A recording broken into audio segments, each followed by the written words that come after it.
the goal is to have a vision for your life such that all things considered, that justifies your effort. Okay, so then what do?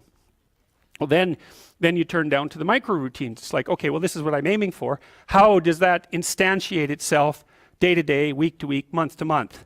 And that's where something like a schedule can be unbelievably useful. Google Calendar. It's like, make a damn schedule and stick to it. Okay, so what's the rule with the schedule? It's not a bloody prison. That's the first thing that people do wrong. They say, well, I don't like to follow a schedule. Well, it's like, well, what kind of schedule are you setting up? Well, I have to do this, then I have to do this, then I have to do this, you know, and then I just go play video games, because who wants to do all these things that I have to do? It's like, wrong. Set the damn schedule up so that you have the day you want. That's the trick. It's like, okay, I've got tomorrow. If I was going to set it up so it was the best possible day I could have, practically speaking, what would it look like?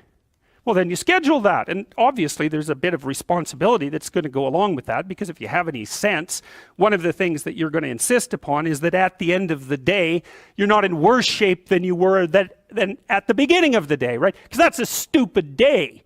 If you have a bunch of those in a row, you just dig, you dig yourself a hole and then you bury yourself in it. It's like, sorry, that's just not a good strategy.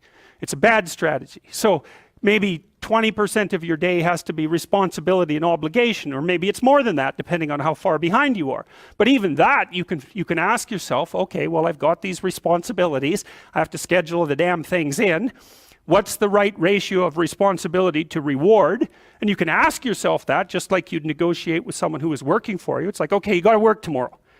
Okay, so I want you to work tomorrow. And you might say, okay, well, what are you going to do for me that makes it likely that I'll work for you?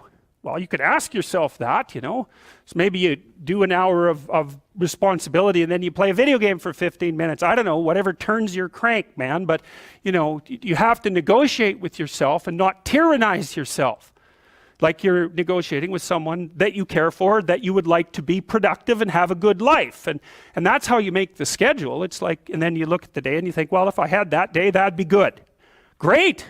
And you're useless and horrible, so you'll probably only hit it with about 70% accuracy, but that beats the hell out of 0, right? And if you hit it even with 50% accuracy, another rule is, well, aim for 51% the next week, or 50.5% for God's sake, or because you're going to hit that position where things start to loop back positively and spiral you upward.